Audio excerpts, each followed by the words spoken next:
Hello,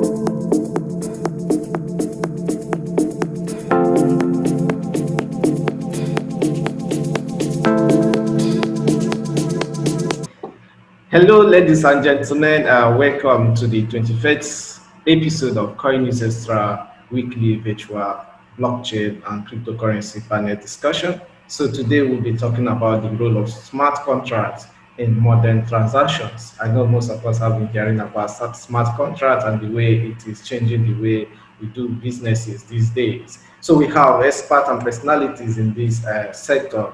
We have Ashish A. He is a fintech for farmer and founder where. Ashish, you're welcome to Coin Investor. Yeah, hi, I'm Ashish Anand. I'm co-founder of Whirl.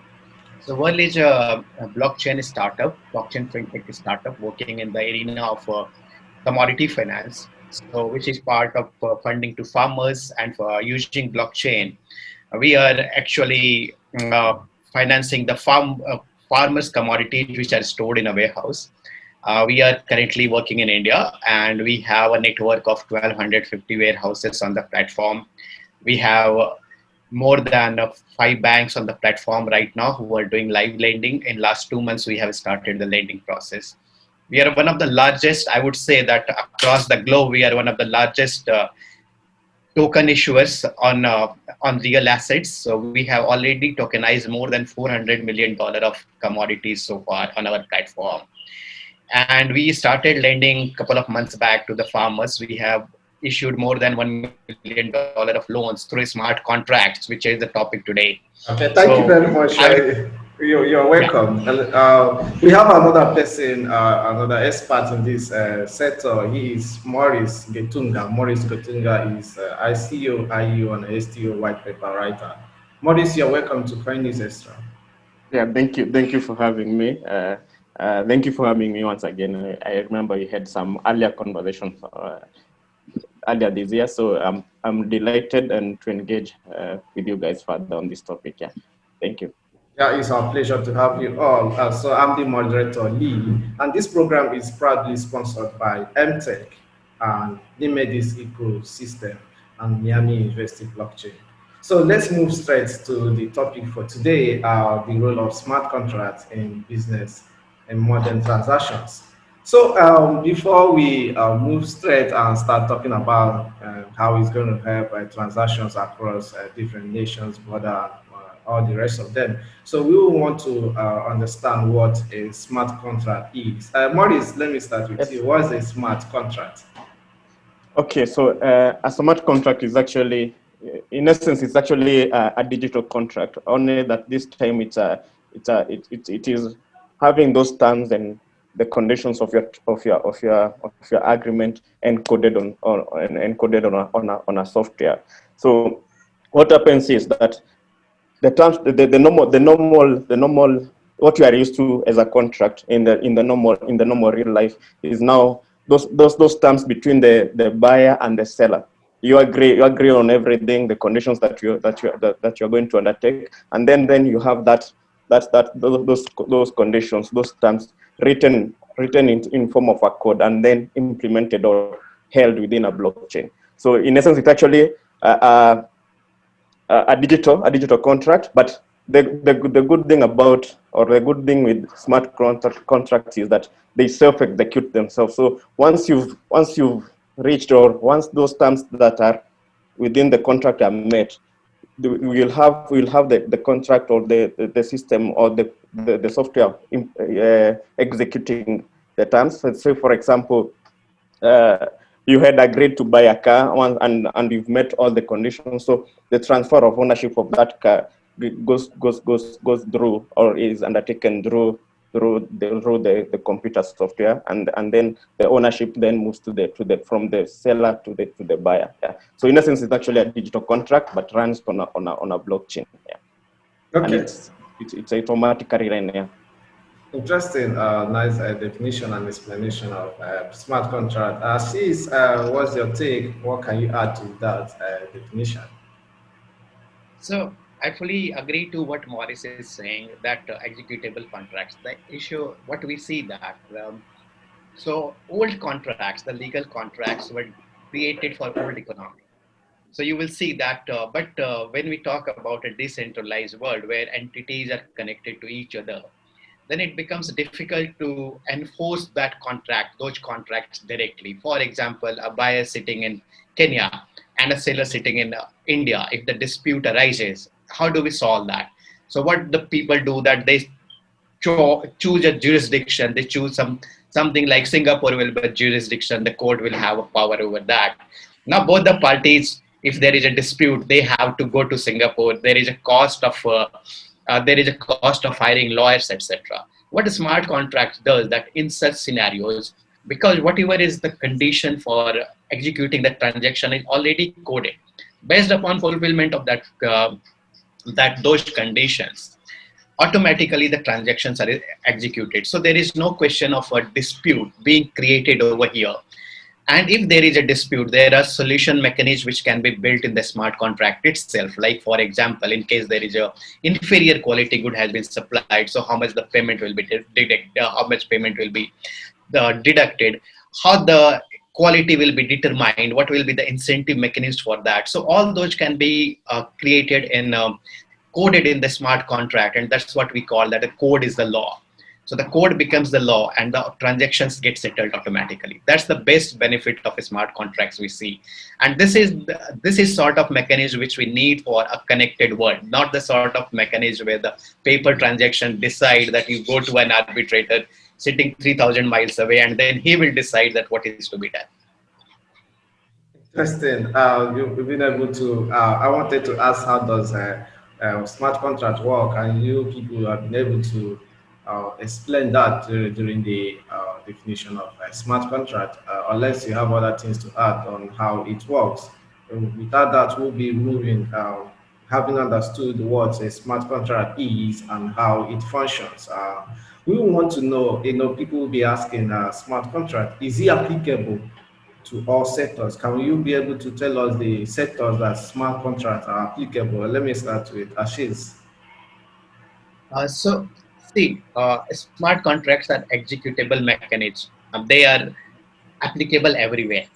So smart contracts are nothing but sort of algorithms. So algorithms are applicable everywhere. Today, whatever you do, even a TikTok video which you watch is the next one is the based upon algorithms. So however, earlier algorithms were created within the organization. Now, when we talk about a decentralized connected world where organizations, more than one organization are connected together, anywhere there is a transaction, it can be smart contract coded, no doubt about that, in any vertical, all the verticals of the world.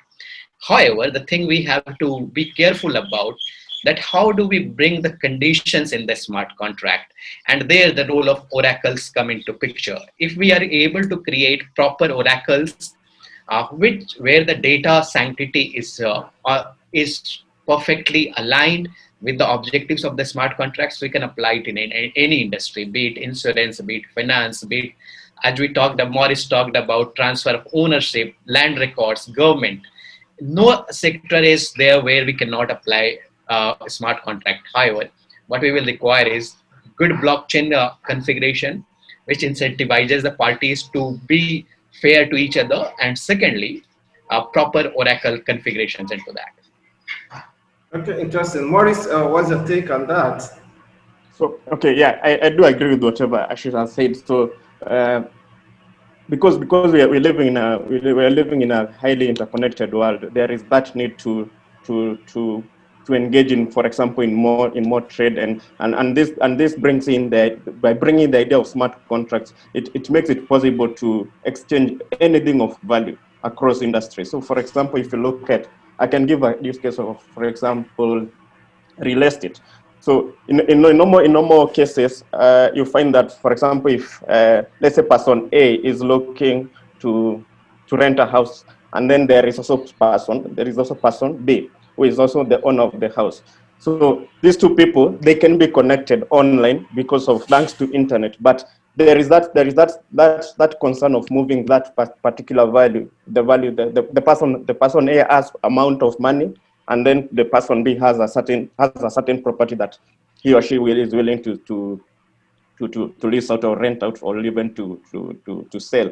So in this case, by use of smart contracts, you can have the both parties agree on terms, and for example, the part some of the terms that can be included, for example, in this smart contract or the digital contract would be, for example, let's say person A uh, person A remits let's say $500 to the blockchain, and then we have the other person being sent the address where there is. So once those terms are met within as per their conditions, the smart contract will execute the transaction, and each party goes its own way. And as Ashish has mentioned, so for example, there are areas where you'll need third parties in the form of an oracle, and in this case, an oracle will be actually like an external source of data to verify whether the conditions of that property, or even that object being exchanged as being of value via the internet or via the blockchain network, it has met all those conditions. And one of the things, for example, someone might ask is, then when you introduce a third party in this P2P or peer-to-peer sort of relationship, then you bring the ideal of centralizing, which is something that we don't want to encourage within the blockchain ecosystem. So you can also have the oracles themselves also replicating the ideal of having a decentralized model. So for example, you can have several of these oracles verifying that whatever common truth that these two parties are seeking is actually a matter of fact. So once those oracles give that information, or that information is fed into the smart contract, then we can have it executing whatever transaction that is actually being undertaken. Okay, Maurice, I have to cut you short there. Sorry. What we are looking at now, you've been able to explain it, and Ashish also explained some of the things surrounding smart contract. And what I'm coming up with is there have been some research and arguments surrounding smart contract, more especially that is going to displace the middlemen, what they do and everything, and it's going to create dislodge people from their occupations and job. What can you say about that, Ashish? What can you say about smart contract displacing the middlemen?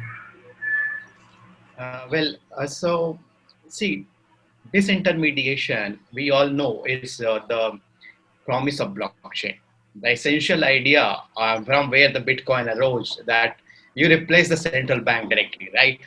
So essentially, the entire idea of blockchain is that connect entities in such a fashion that an intermediary, which is a rent-seeking intermediary, is removed from the ecosystem.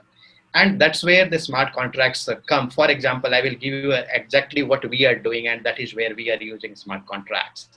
So when we are lending today to the farmers against their commodity dropped in a warehouse. So earlier there used to be an intermediary who used to issue a certificate that, okay, this particular person has brought the commodity in a warehouse. The commodity is of 1,000 kg. The weight is the quality is grade B, and weight is 1,000 kg grade B, and that used to come to a bank. Now, when we have connected the warehouse to the blockchain directly, there is no such intermediary who is sitting there, whose job is to issue this certificate, or whose job is to make sure when the bank gives a loan to enter in the register that this loan has been given. So all these transactions are taken care of by the smart contracts. And that's the beauty of it, that we are removing a blockchain, we are removing a transaction intermediary from in between, and reducing the transaction cost for people. So that is where the smart contracts will certainly eliminate some of the intermediaries for sure. That's the job of it.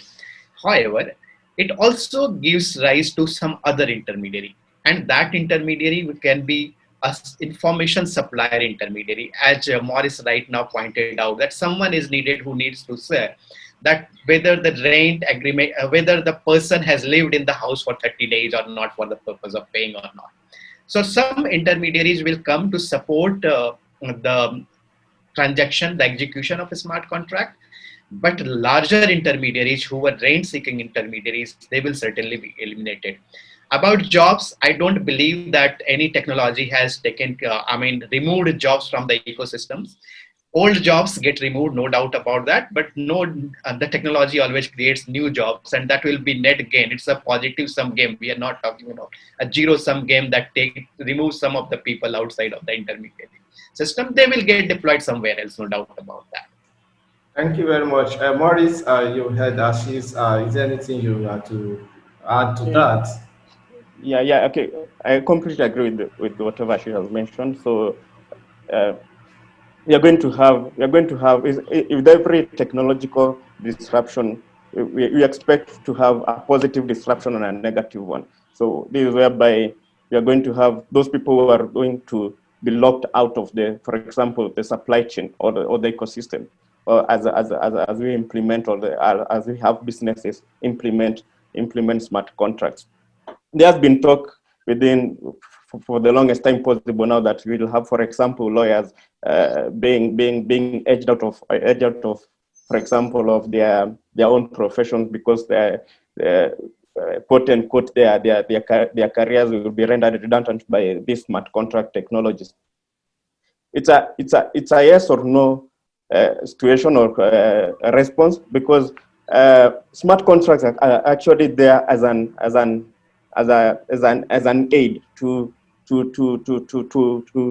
whatever problems that are there within an industry. So, for example, if you look at a lawyer will be needed to bring in the soft skill part of him or herself within what he or she does. So you'll see, like, for example, they will need to understand the smart contract technology itself, and then see how they can try and fit within the disruption. So when you look at an industry like, for example, banking, we are going to see guys who are brokers in essence, who are going actually to be edged out by smart contract technology. Brokers who act as intermediaries, and these are people who become an hindrance to efficiency of our process. So those people who are within an ecosystem and they are a bottleneck or do not kind of facilitate an efficient process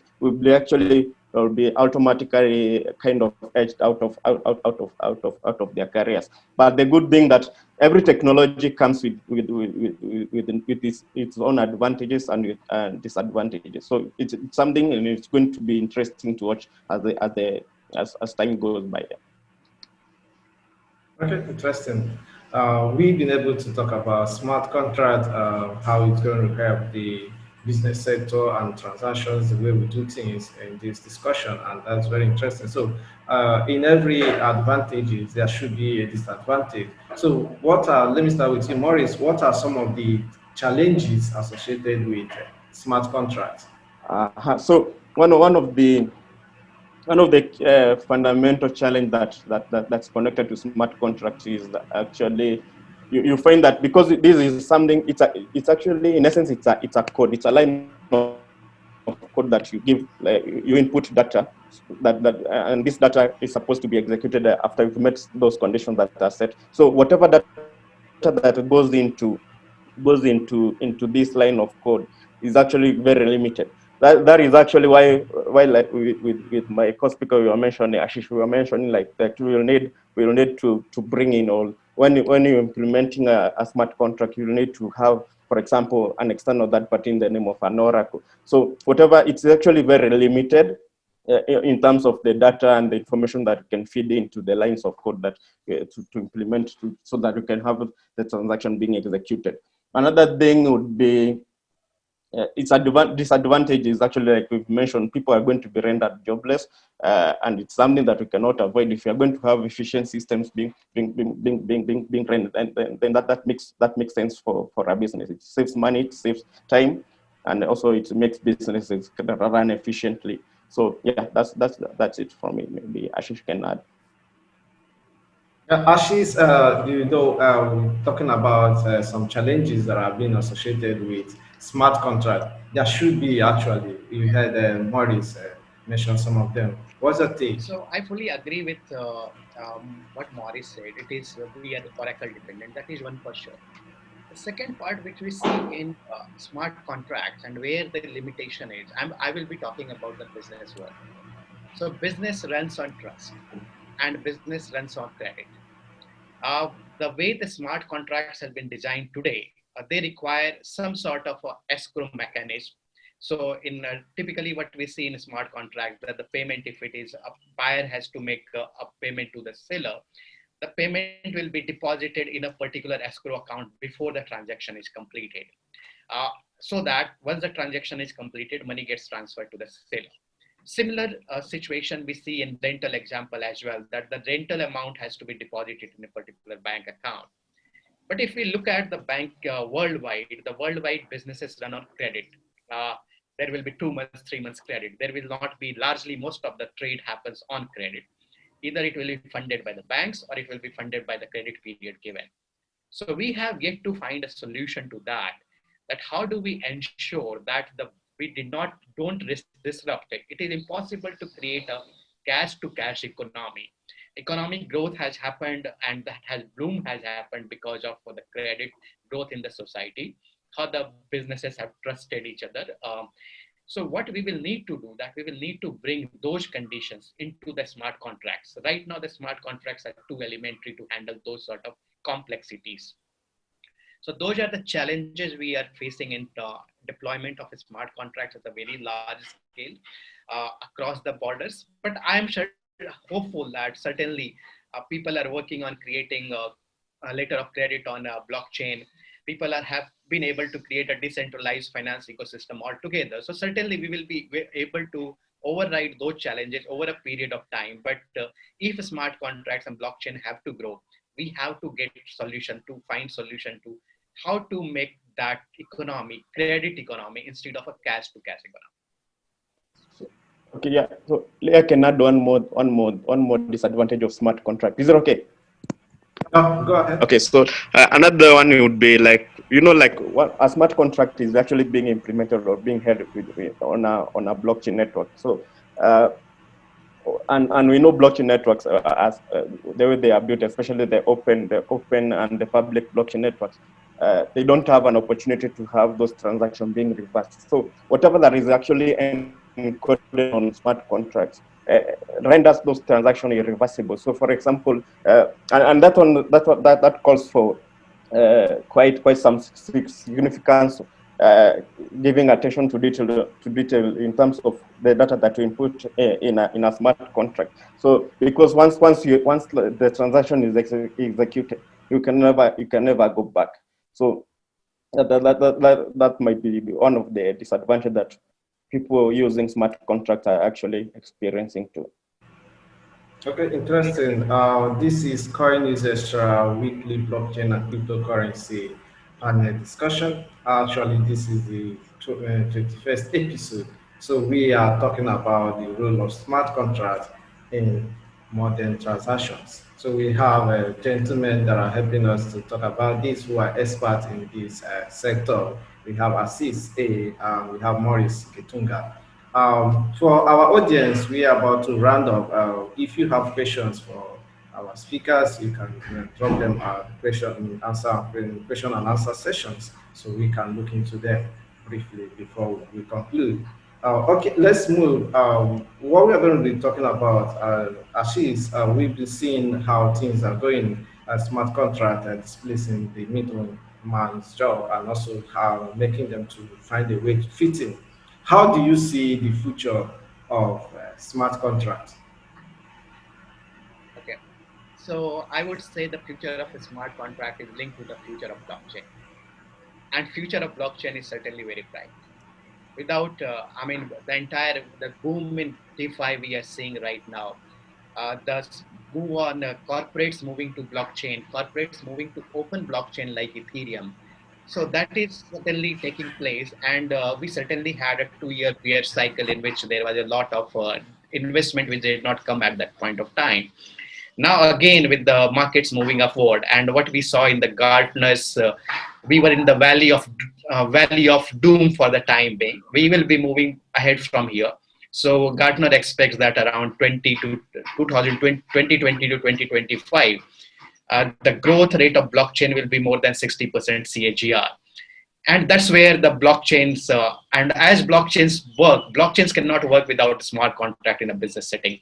So certainly future is very, very bright for smart contracts, no doubt about that. We will see implication across the globe in all the industries for sure, very soon. Interesting. What is how do you see the future of Yeah, yeah, smart yeah. contract? That's true because actually the future of smart contracts is very promising as more entities, more businesses look into implementing blockchain technology into their systems and processes.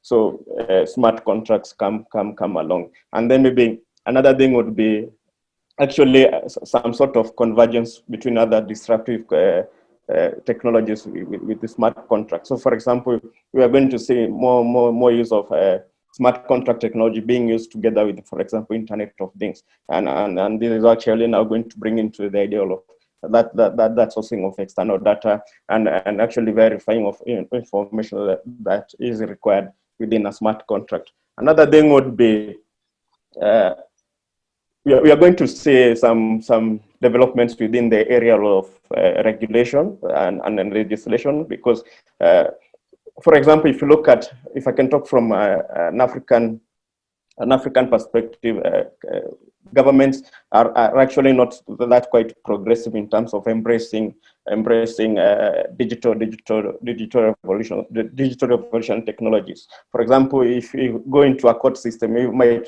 be surprised to hear that it actually you cannot actually prosecute a case with digital documents, and that's something that is very interesting. I don't know why governments are lagging in that area. So and even in developed countries, for example, with the issue of data protection and all like things. So we are going to see some legislation regulation developing within that area because if you look at, for example, the smart contract application within an industry like healthcare, where we see smart contracts being like giving patients that authority to give authority to have their data used by medical practitioners. So there must be a kind of a framework to guide on how this data is going to be handled and how it's going to be used, and it's going to be interesting to see how smart contracts will actually revolutionize how we operate and how we run our normal day-to-day life. Yeah. Thank you very much. Lastly, before we draw the curtain, uh, what was your last remark? Let me start with you, Ashish. What's your last remark before we close? So, in my concluding remarks, I would say that we have in last 5 years since Ethereum introduced smart contracts, we have certainly been able to do quite a lot of job in decentralized finance. But in centralized world, and certainly the journey is not going to be. I mean, people are not going to move from centralized to decentralized all of a sudden. So that is going to a long journey. So we have to create smart contracts in such a fashion that takes care of the business realities of today. And if we are able to do that, then certainly blockchain as well as smart contracts adoption will be really very, very high in not a distant future, but in near future itself. Thanks a lot once again for inviting me here. It's a pleasure. What's your closing remark, Maurice? Yeah, so okay, thanks for having me once again, Lee, on your platform. It's a good opportunity to try and engage with people and learn from real world cases. For example, I've learned on things that Ashish is doing in Mumbai. So it's actually good. It's a good job that you guys are doing over there in Nigeria. Continue pushing whatever you are doing.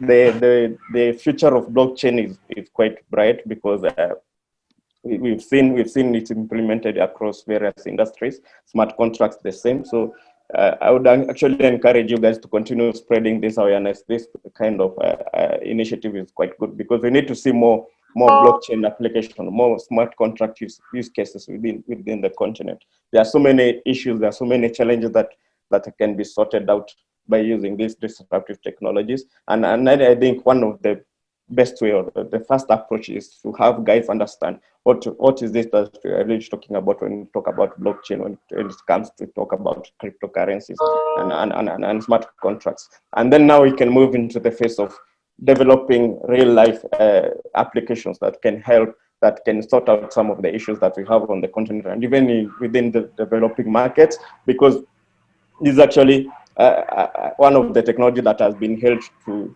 be kind of a promising light for developing markets by helping these countries and markets to sort out their challenges. So thanks once again for having me, and it's a pleasure. Thank you very, very much. There are some questions coming in, but we are out of time. I don't think we'll be taking questions I have this I have episode. already answered one question. I will answer the second one as well immediately without taking much of. Okay, if we have time, we can answer it. Let me read it out and see if we can answer it. Somebody is Kingsley Moss is great insight, but looking at the inefficiency in football, he's talking about football VAR technology not being trusted. Can smart contract be trusted with 100%? Who goes first? Okay. Yeah, let me go first. So one of the area that we can say smart contract, maybe we didn't mention, is actually going to be even within the gambling industry and the betting industry. Gentlemen, if you Okay, excuse Ashish. me, if you excuse me, I have another meeting which I just started. So I would like to take your leave for the time being. I had a meeting starting at 9:30. So can I take No your leave? problem. No problem. Thank you very much, Ashish. Maurice will be concluding and then we'll draw the curtain. Thank you, Thank, your skills. Thank you thanks very a much lot. for Okay. honoring our Thank you. invitation. Thanks a lot, Maurice. Thanks a lot. Thank you. It's a pleasure to both of meet you, you as Ashish. well. And great future to Quine News Extra. We are looking forward to stay connected. Have a nice day, both of you. Thank you very much, Have a Ashish. nice day too, Ashish. So, Lee, Maurice, you can continue. Let's summarize. okay. So, like I was saying, one of the area, like to mention, one of the area that we have a perfect use case for smart contracts is actually gambling industry, whereby we can have smart contracts being used to kind of very validate transactions that are occurring within the industry. Let's say where we have a betting company, because a betting company is actually the central authority, and we can disintermediate this by use of smart contracts. So we can by him asking that, can we trust these smart contracts 100%? I would say it's not possible to trust it 100%. But once you have, because what the only problem that we can have with smart contracts is that once we will need to rely on external sources of data, and that problem, like we've mentioned earlier, is that we can have an introduction of oracles which try to verify that the information that is being entered in the smart contract or within the lines of code is actually correct. And the only way to guarantee that the information that these oracles give to the smart contracts or feed to the smart contract is by having the oracles adopt a more decentralized model or a more decentralized approach.